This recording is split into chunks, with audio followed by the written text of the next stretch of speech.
Monday, January 27th, City of Colleyville Planning and Zoning Commission work session. First item, we will call roll. Commissioner Moore. Here.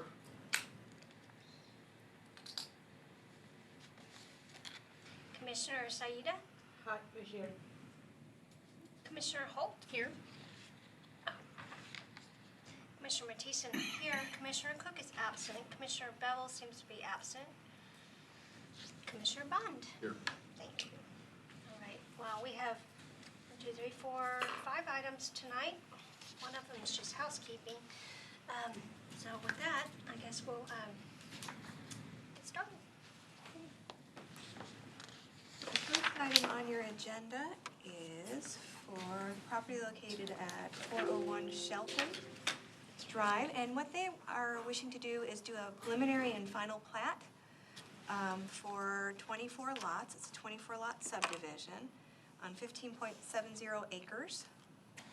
And that's the location of it. So when you're on Bransford, you know by the Webb House there, there's Shelton Drive, and then the access point is off of Shelton Drive right there.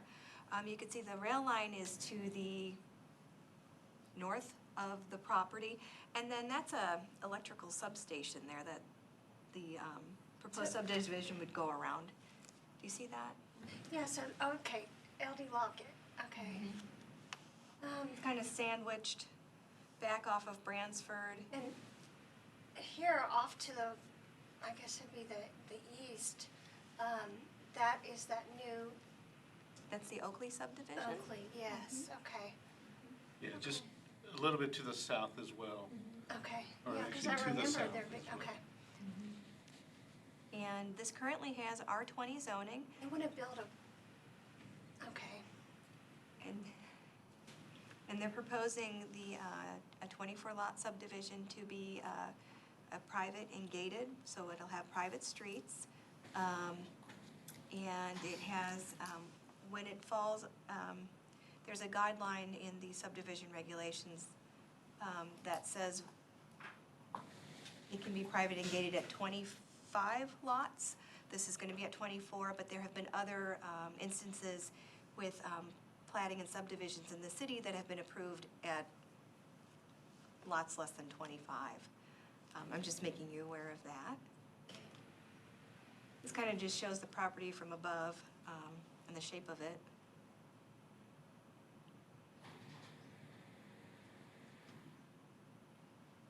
And then that's the proposal of the, go back to that, Sure. I'm sorry. Sure, I just want to that's fine. see in relation to this where the train is.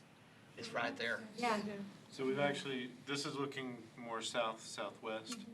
So Shelton is now at the bottom of your screen. mm-hmm.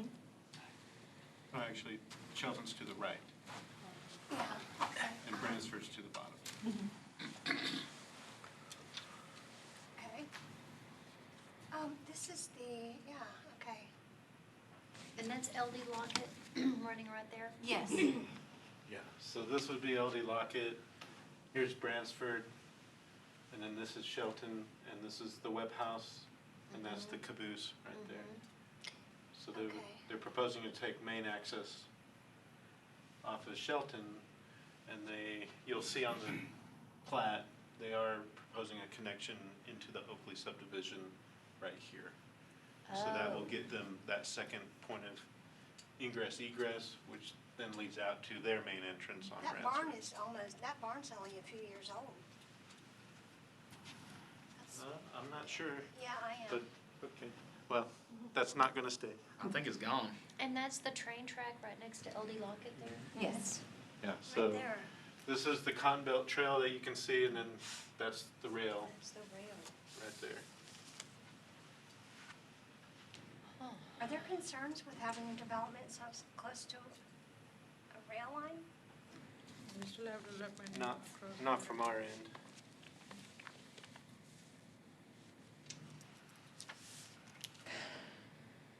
Are there any setback requirements? They're asking, Just standard setbacks based on the zoning district.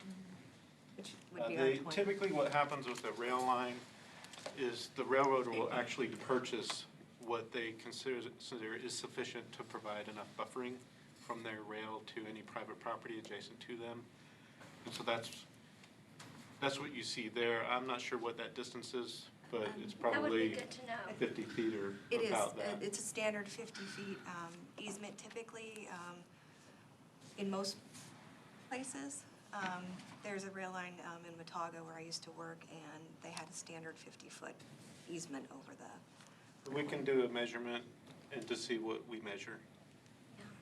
But last year, along that side, actually 2 years ago, they put the Atmos main line, like real gas pipeline That's right. around that railroad, it's on that side. So what's the setback with the gas main pipeline? That's right. There's a pipeline. It was not there before. They put it in 2018. And it's on the side next, Right Next to this property? Yes. Again, they have their standards as regulated by federal government agencies. And so sounds like there was sufficient room within the railroad right-of-way. The plat, if we go back to the plat, there's no indication that any of their easement encroaches onto this property. and you said there's gonna be, from this property, an entrance into Oakley? Where will that happen? off of Oakley Lane. Can we go back to that other One car picture? entrance or two car entrances? It would be a full street entrance. Full street? Yeah, it'll be a street intersection. So where will it be? Yeah, Oakley is, Right there. right Right there. there. Yep, So it'll open into that cul-de-sac? correct.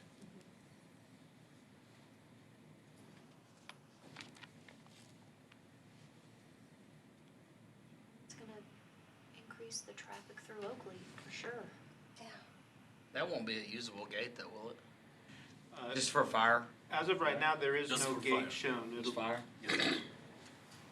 Are you proposing a gate there? It will be a gate, yes. Okay. It's not us, we prefer not to, but I think the Oakley wanted a gate, so. Okay. There Doesn't there are have to be a gate? two private subdivisions next to each other. No? No, we require two ingress egress, Yeah. one of the which could be emergency only. This, this plan did not indicate how that was going to be, so we're hearing now that it more than likely will be an emergency only, Yeah. but that still does. Cause that's what Oakley has on the other side of it, right? Is an Yes, emergency only? their connection with Winnie, Yeah, on Oh, Winnie. so it won't be a thoroughfare? No. It'll No. be, no. That's what we're hearing now, that Right. it would. okay. Yeah, he gated. just worked out the detail with them today, this morning, that's why we didn't include it in our submittal. Yes. So he The just Poly? signed the agreement with them this morning, so it will be just emergency access only. Okay, so really one way in and out of the neighborhood and then the emergency gate? Yes, Correct. if needed. yes. Okay. Okay. You know, is this the Collie Farm? Mm-hmm. Yeah, Oh, yes, it is. thought so. The what? What'd you say? The Collie Farm? Oh, Okay. So, let's see here.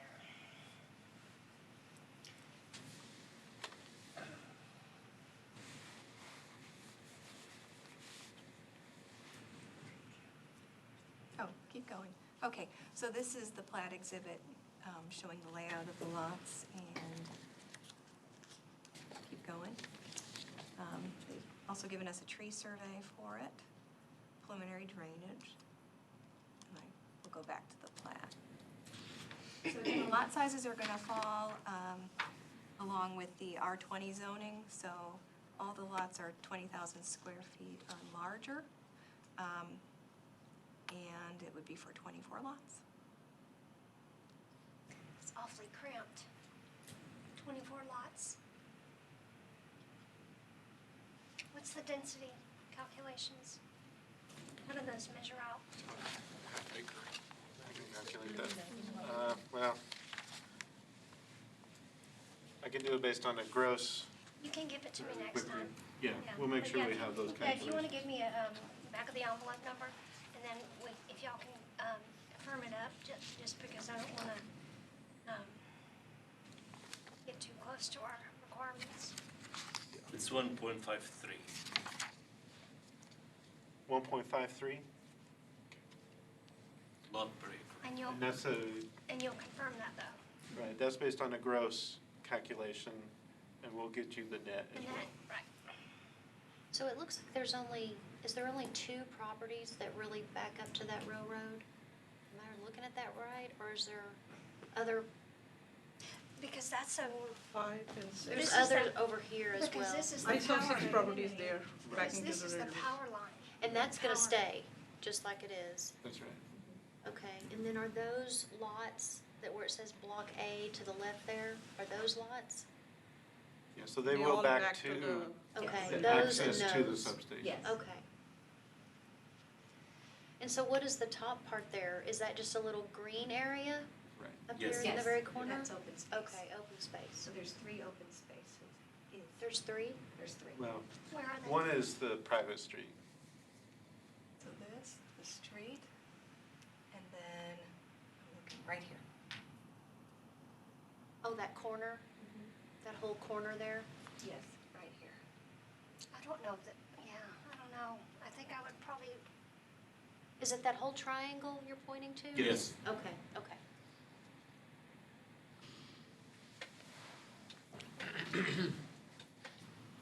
if we could have a, calculation of the green space percentage, as a percentage of the whole, that would be good. Yeah, we'll be sure to break all that down. Okay.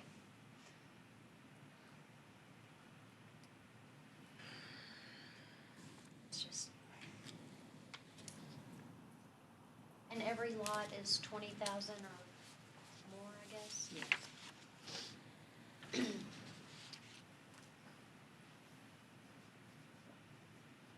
what's the smallest lot? Is it 20,000? What's the largest? I saw one at 30,000 square feet,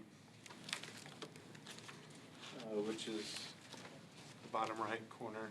Right down there. Okay. And how is this currently zoned? R20. It is? Yes. Okay.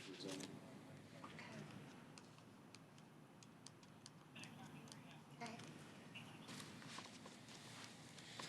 How long has it been zoned that? Can you tell? Is that the original zoning? It may not be the original, but we do have some maps way back Yeah. into the late 70s, early 80s that show it's been Show it R20 there. since that time.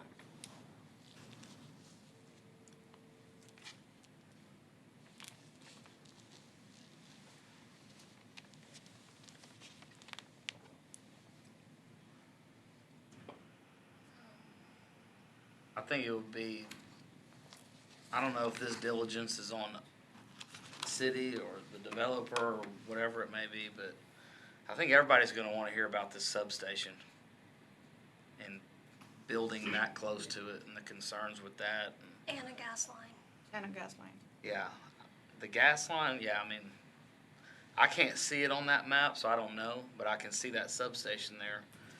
And they've gotta have, I'm sure they've worked with them, some standards on I know about building the proximity. gas line because my house back to the railroad. And it was not there when I bought the house, but they put it in 2018 Can you show when us they where? replaced the railroad. Can you show us on the maps, please? Somewhere here.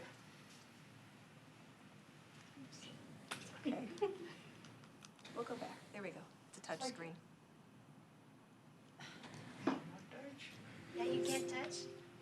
No touching. Somewhere there. They Okay. put the gas line. Oh, Yeah, that's the gas right. line is about 10 feet, probably 7, 8 feet away from the property line.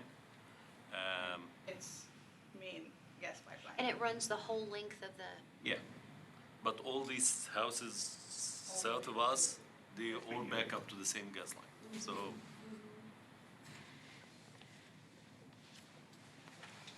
They put it in July 2018. That's railroad easement, you know, I would think, the gas right? line is in the Yeah. road, it is in the railroad, yes. Are you the engineer? I am. Okay. And the drainage, it looks like it's draining into where the pond used to be and coming out with the head wall right there. That's right. And that's, is that a drainage easement there for the city, or No, it's actually going you have to get permission from the railroad to dump the drainage in there, or? I'm Correct. just trying to get my mind around that. Well, there is a study that was done for the railroad. I'm sorry, this is a touch screen. I didn't know that there is a drainage improvement was done for the railroad right here that has the capacity to take this. It actually was designed for 113 CFS. We are only dumping 78 CFS. So there is plenty of capacity here. This is probably a little bit older version of what we're doing because it will require us to actually regrade on the railroad track if we stay this way.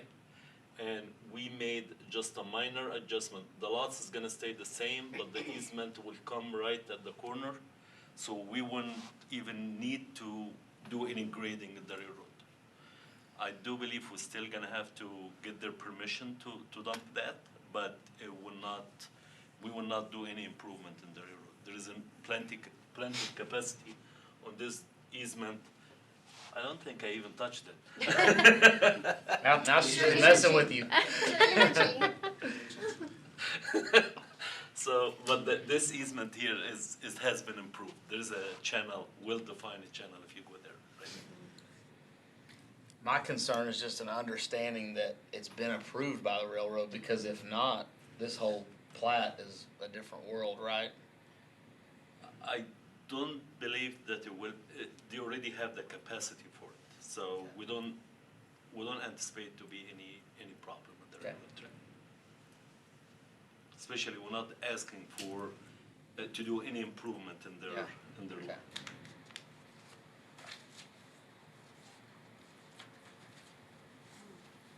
There's gonna be a lot of strikes against this development. As far as people building here. There's gonna gonna be be tough. a lot of people that are not gonna want that for two very big reasons.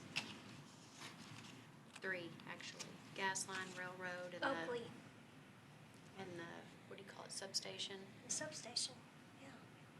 That's, Well, it's hard to foresee all, I hear you. It's just a But, fact. I mean, that's yeah. what's gonna happen. I mean, there's a buyer for everything. Yeah, there's always a buyer, but, But- yeah. It's gonna be a challenge. Depending on the price point of the homes, I mean, if you, that's a good question. Do y'all have that? And The what, I'm sorry? Price point for estimated the homes? price point for the Estimated? home? It's gonna be from 1.5 and up, 1.5 million and up. Oh my Uh, gosh. Spending a lot of money on raising the retaining wall around the substation. It is 7 foot above that retaining wall, 7 foot. So of we're stone. gonna try to shield the substation away from the homes. I know, but people are gonna know it's there, and they have They a will know lot that of, it's they there, have a but- lot of issues about that, you know? No way. And not everybody, but there's a big majority of the Well, population that's that why has if an you issue look, with that. if you look at the design that we're doing, the closest lot to it, maybe these, they're about 100 feet away from the substation at least. So when you put the right of way, But plus you have the easement here, plus the substation itself, Okay. left plenty of space between us. So this is our property line, this is their easement, the substation itself is way up here in this corner. Who would want to, I'm sorry, but who would want a home looking at a substation? Well, he's saying there's But gonna be, this is the they're market gonna, who decided that. yeah, So if somebody wanted to buy there, will buy there. 70% of the lots of the homes won't even see the substation. Because it's gonna be a tremendous amount of trees are gonna Yeah. be planted right here. everyone is gonna know though that that's there. Yes, And it's if you true. try to sell $1.5 million, $2 million house, and over their fence is a substation, good luck. Well, That's all I'm but saying. that's the market. Yeah, You're that's- right, but- you're, but but I, see- but that's, That's your concern, Well, and the other absolutely. thing too is that we're, you know, I'm uncomfortable, you know, approving something that, you know, a subdivision that there's gonna be empty houses.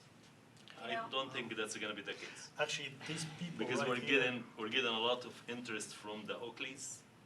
all the from the builders, Oakleys, the builders. we're talking about the, They're looking to move into here. After they finish the Oakleys, they're moving. I just can't see spending that kind of money in this area. Well, that's what he hopes for as a developer. But Well, the and market will then- decide Yeah. what the price range will be. If the builder doesn't wanna build a $1.5 million house that, near the substation, it'll end up being cheaper homes, is That's what'll right. happen. That's right, Yes, and we don't want that. I don't think anything will be cheaper than I don't- $1 million by any means. that's true. It's not gonna be less than $1 million. The average house in the Oakley is somewhere around 1.6, 1.7. I understand that. And But these this is a homes, different layout, this these has homes different right here, challenges. and these homes have a direct view right now to the substation. So, Right now, as Right we now. speak. So they're, and actually that's part of, we are supporting it because it will shield them from the substation. But even when this comes in, you have the majority of these houses, all of this will not see the substation. This will not see the substation. It will be this one house right here, maybe this two, and this one. This one even will be away from it, will not even back to it. So we're talking about 1, 2, 3, 4 lots Okay, out of 24. thank you. When do we send out notices on this? We sent them out last week. Well, you did, have you, well, I guess we can talk about As of today, feedback. we haven't. Okay.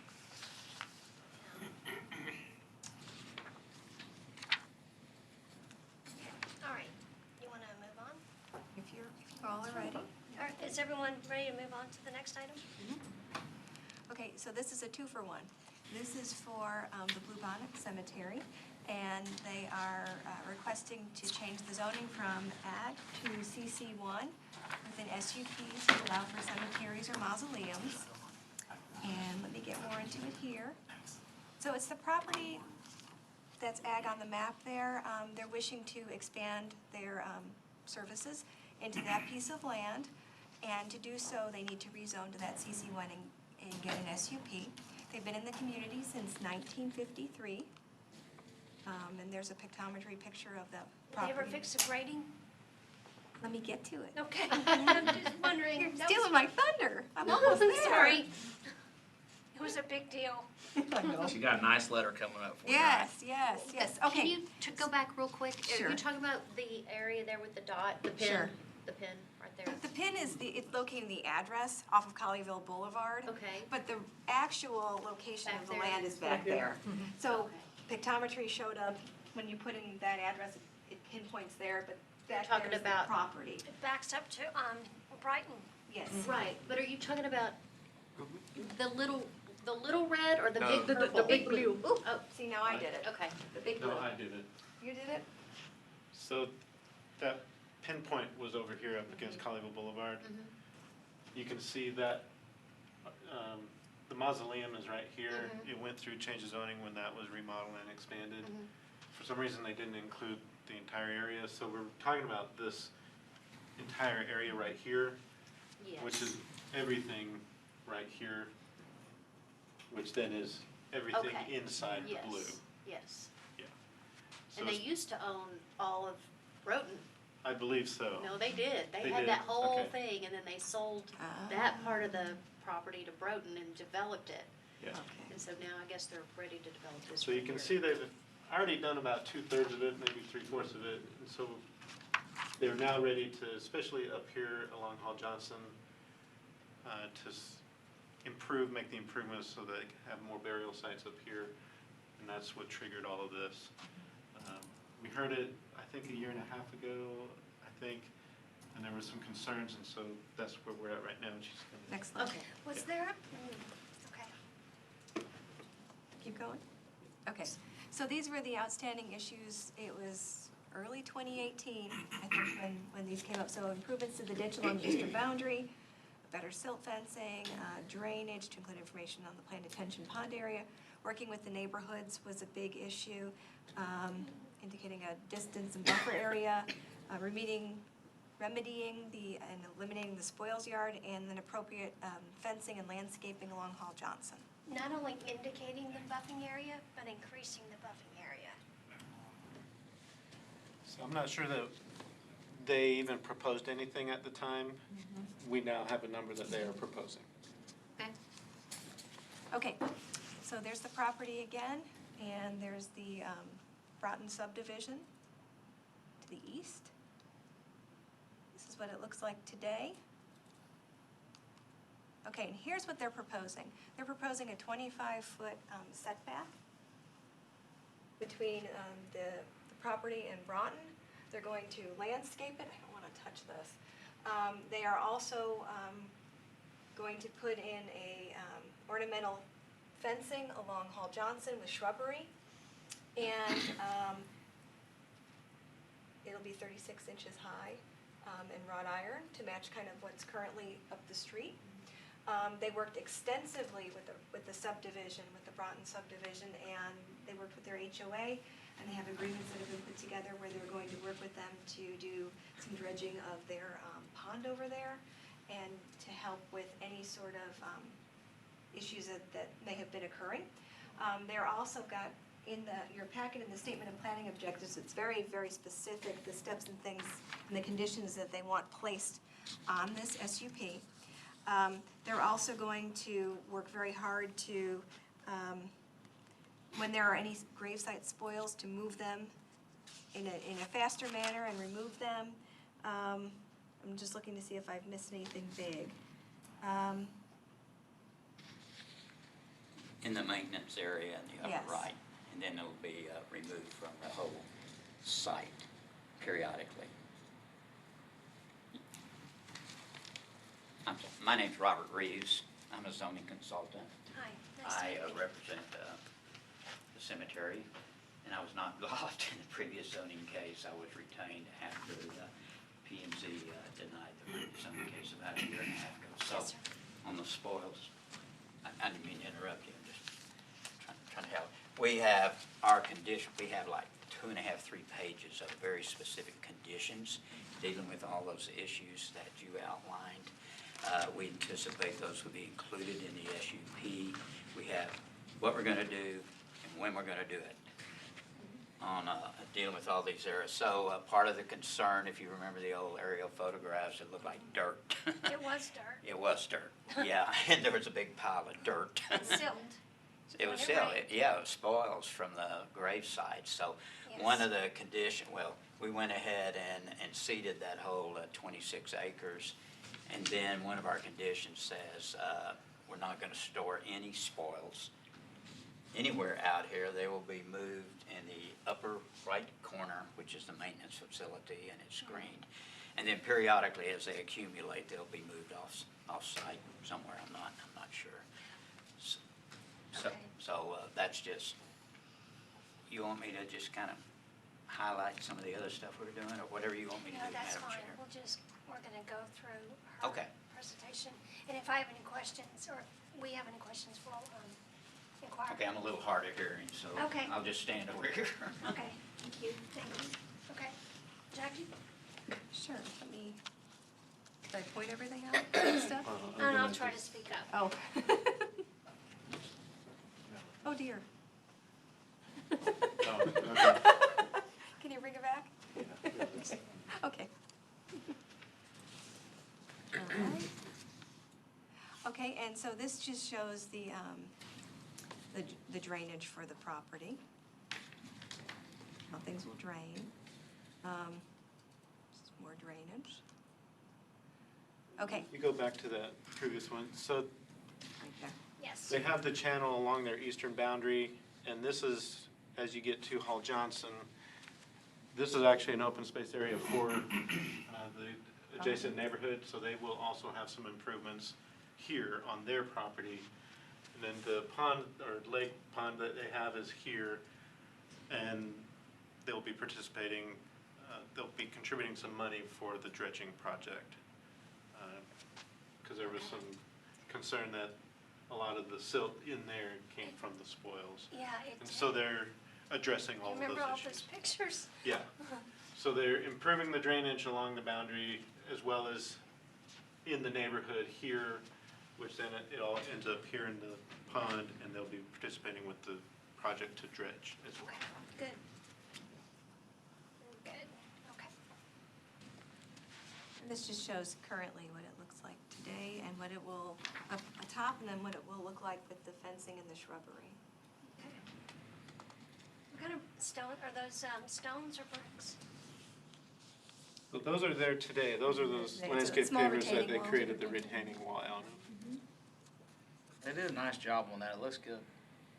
I watched them build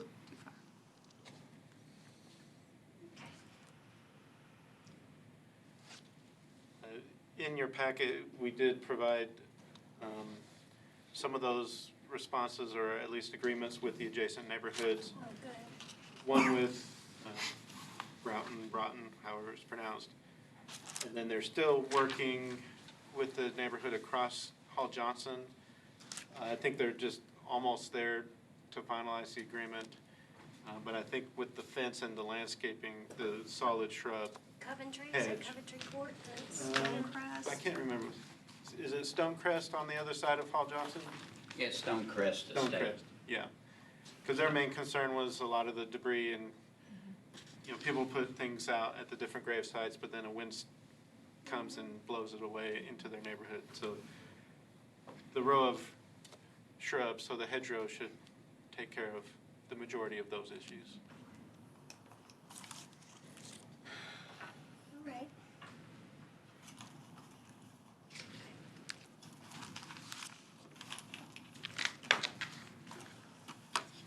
Thank you for coming tonight, I appreciate it. Thank you. I apologize for jumping in there. No, it's okay.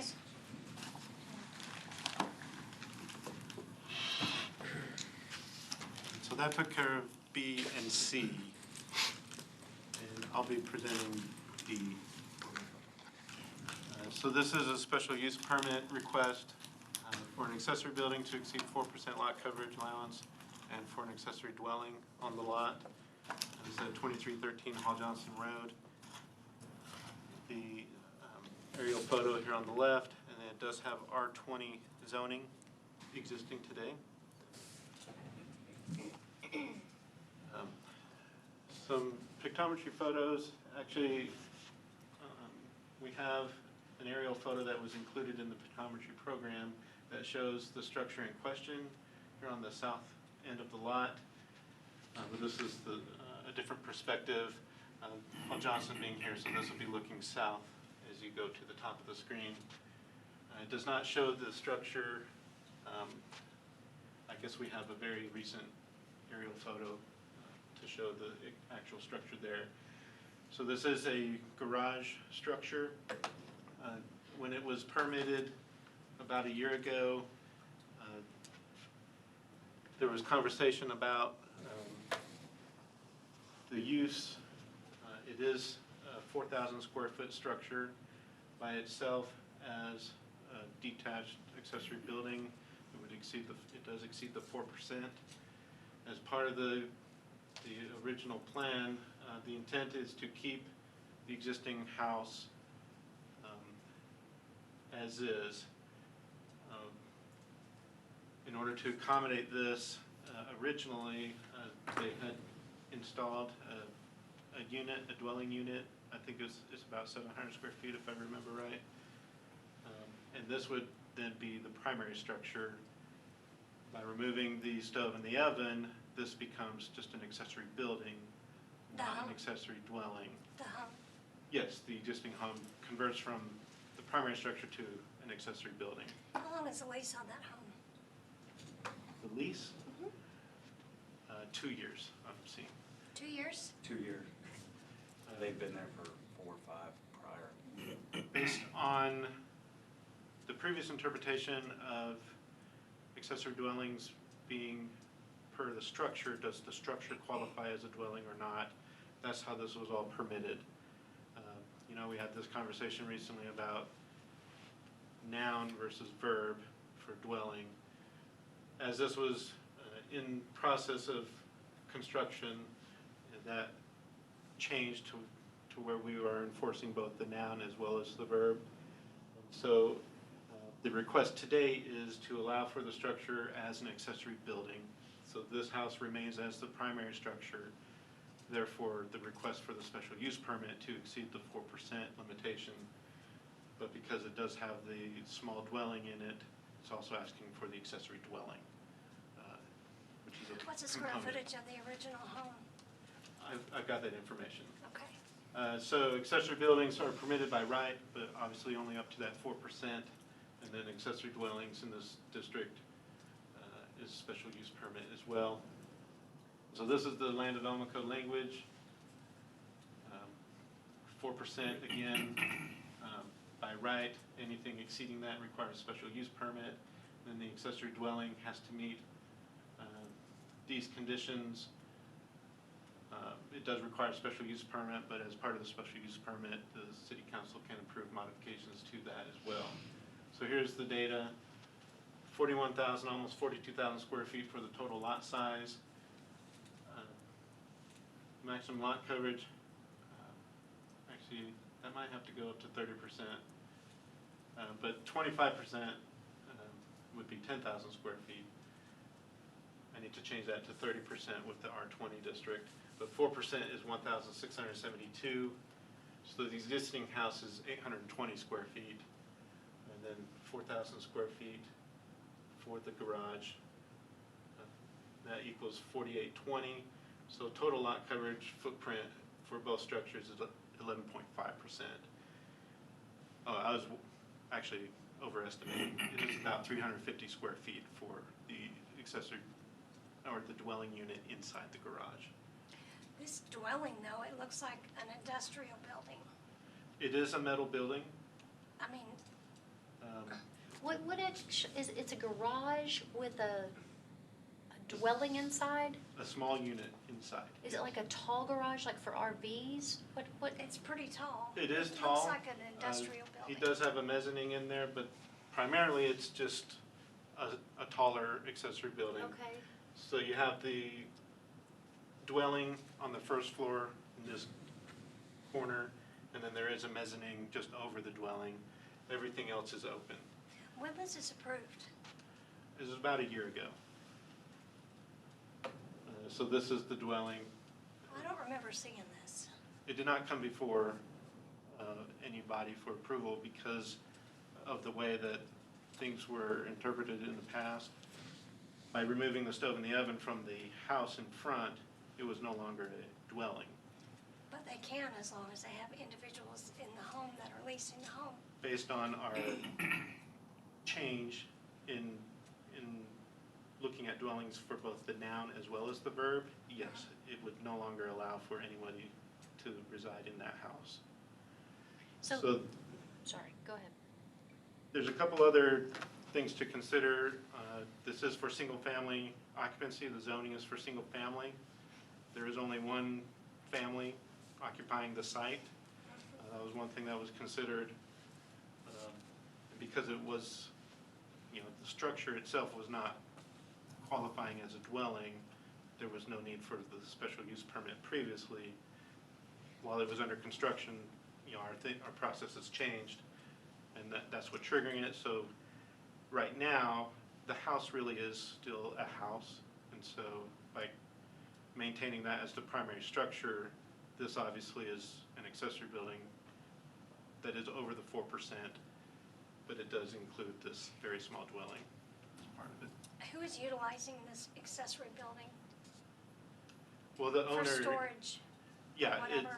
it's the property owner Uh-huh. will, so the tenants will Will or only does? occupy the house. They would not have use of the accessory building. So this is the existing house. So Hall Johnson here. It does have a drive that extends to the back. And this is that drive. And so this is the structure at the back of the property. And this is from Amador, which is to the east. I mean, the height of that building, that's just shocking. Yeah, so when we permitted it as a primary structure, it meets all the primary structure setbacks. So it is 40 And don't feet, we have- 25 feet from the rear, 10 feet from the sides. I think it's more than 10 feet from the sides, and then it's. Don't we have other regulations regarding buildings- Materials. materials and building height. structure? I mean, this looks very industrial. We do not have, so this is on the adjacent property, similar construction style. There's you can barely see it, but there's another one just to the, Yeah, well, that other west. one could fit inside that one, that's for sure.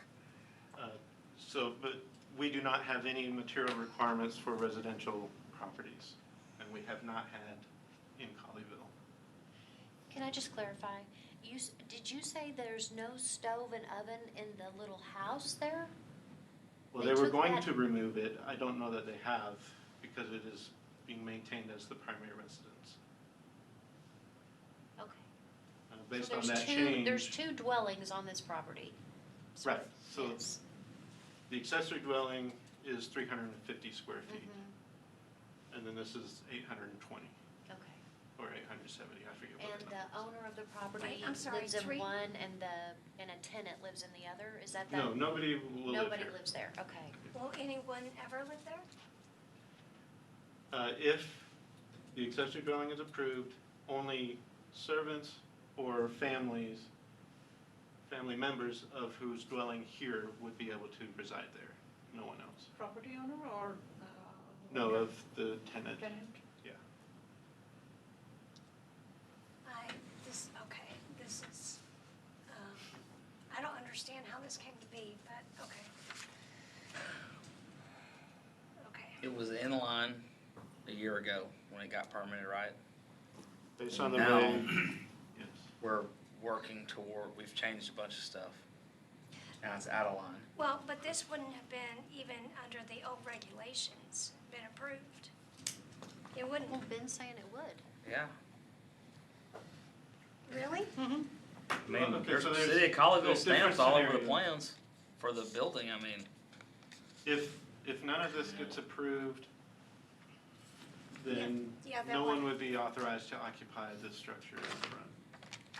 And you said this other structure, the dwelling that's inside this other garage is 350 square feet? That's right. Okay. It's a 4,000 square foot structure, having dwelling for 350 square foot only. That's right. So it's a small room in the garage? Yes, sorry. that's what it is. It's a small dwelling within a large structure. That's correct. Yeah, and then the original house in the front. Yep.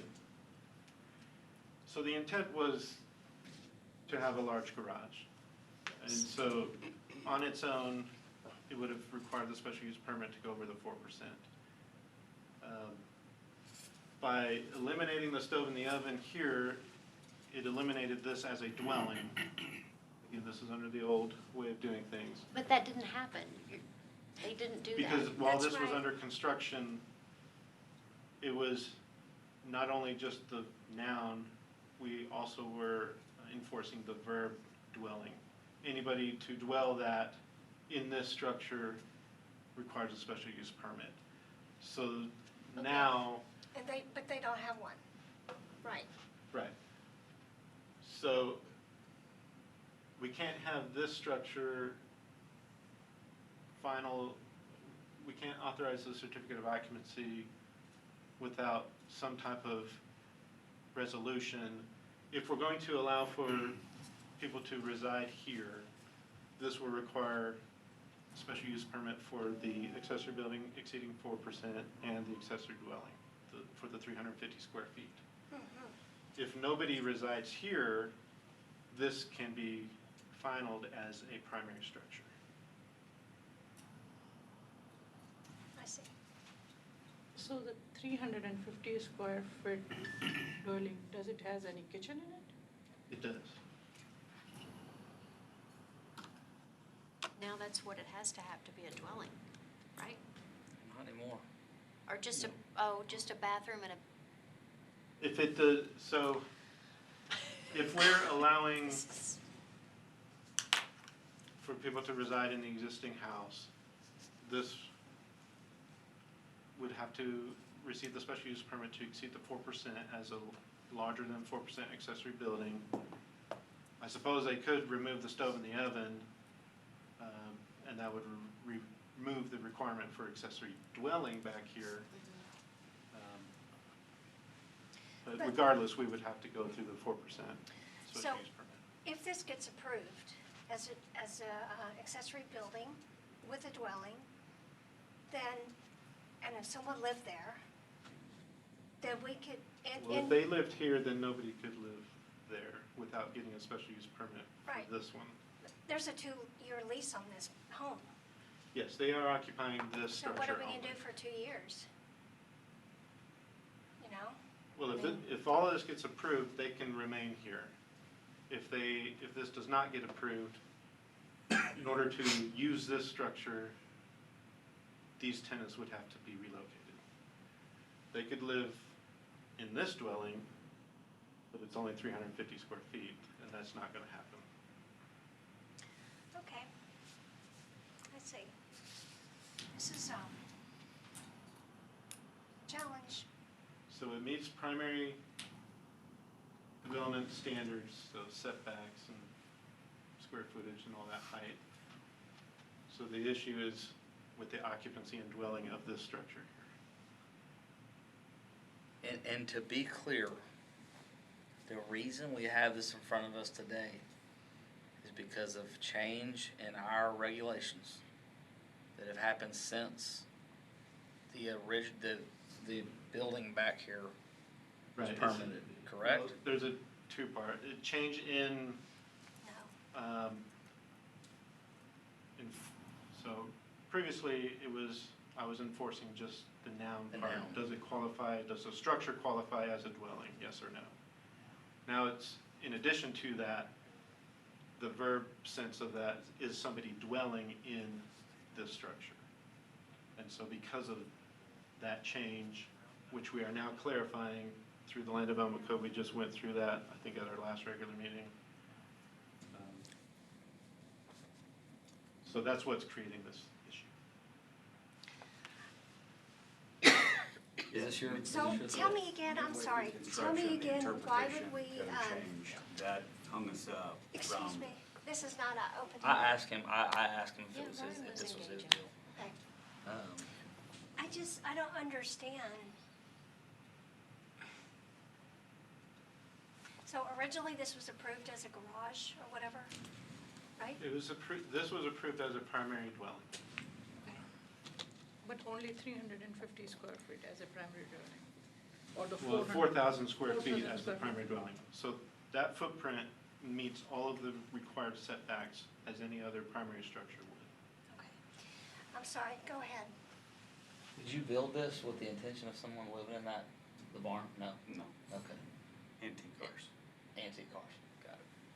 So what is the dwelling in there? Is it, That was to satisfy the code, so it's a kitchen, a bathroom, and space for a bedroom that's, Oh, so all that was put It's- in there to it's like a satisfy the studio. old code? mhm. Okay. To qualify as To the qualify primary it. dwelling. Yes. Does it has climate control? Yes. Yes, this small section meets everything that is required to make it a dwelling. But not the whole 4,000 square feet? Right.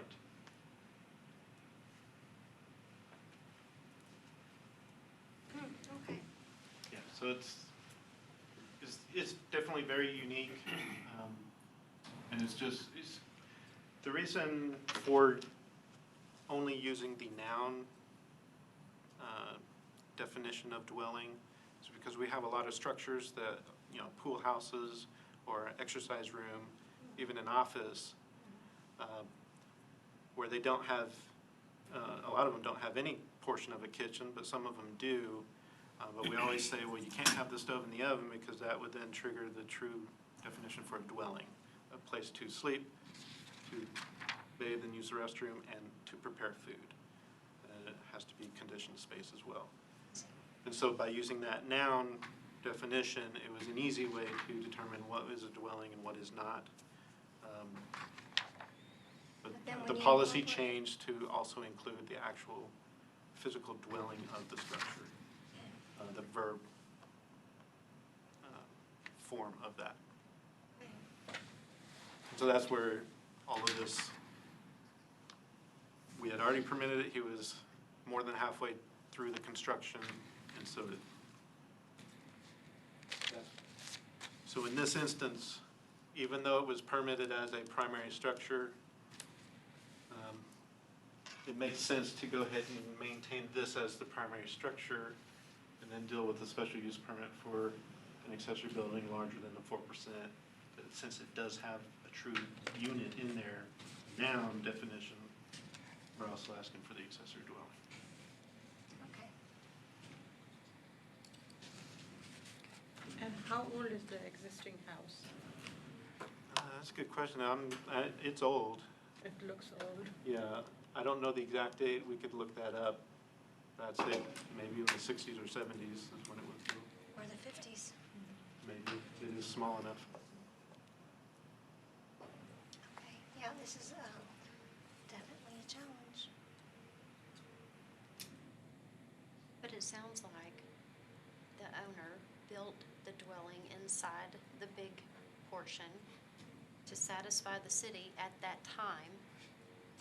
And now the city's changed, and so what they did to satisfy the city is now what is causing the problem. Am I correct? At least one component of it, yes. Yes. We would still have the size issue. Uh-huh. Okay, It would just be one issue instead of two issues. yes, okay.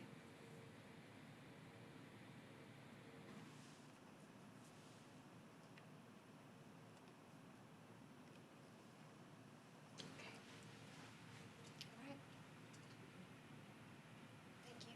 All right, you're welcome.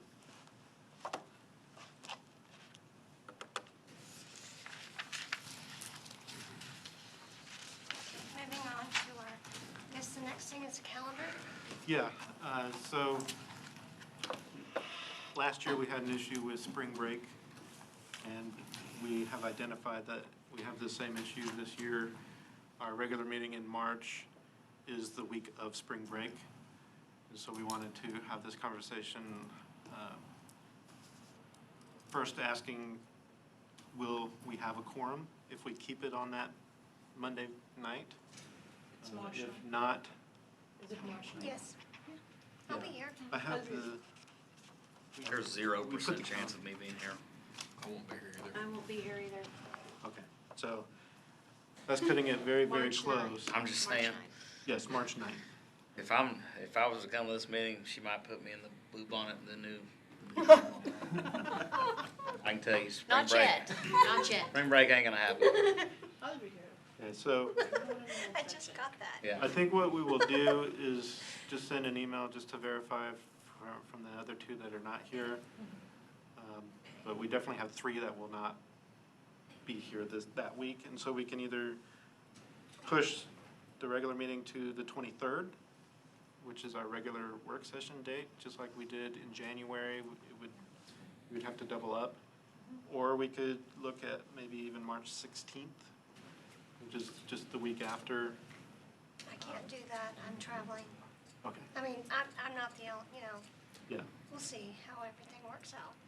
And don't know yet. So far, it has been pretty busy this year. We do anticipate that we will have a few submittals at least. So by pushing it to the 23rd, it will make for a little bit longer evening. Would it be possible to have a work session on the 16th? And then, would it be possible? Yeah, I mean, if that works for the majority The of you. regular meeting on the 23rd, is that, I mean, it's 2 Mondays back to back, but I don't know. Well, it's definitely, I think what I'd like to do is, Just shoot out a few options? yeah, I'll plan for the 23rd, but I'll ask about the 9th for the 2 that are not here, and then suggest the 16th as well, to see who might be available for that evening to do just the work session. And if that doesn't work, then we have the 23rd. All on the 23rd.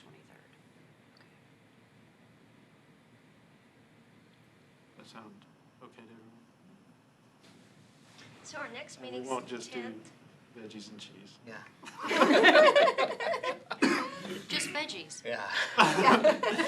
Next time we come in here, there's gonna be like a juice bar or something. And lot of then people it'll like be- and then we'll move on to ice chips. Clear liquids only. Okay, all right, so any other, issues regarding the schedule, for the school calendar? I don't know when the last day of school is, and, cause a lot of people are gone that last, the following week. And I think it's the 8th. June 8th? I think that's the following week, but, Oh, I don't so know. they're out the week of June 1st? no, I think they're out the week of, yeah, well, no, I think, yeah, sometime In that week, in that yeah. week, yes. I believe, I don't know for sure. See if I can get to a calendar fast.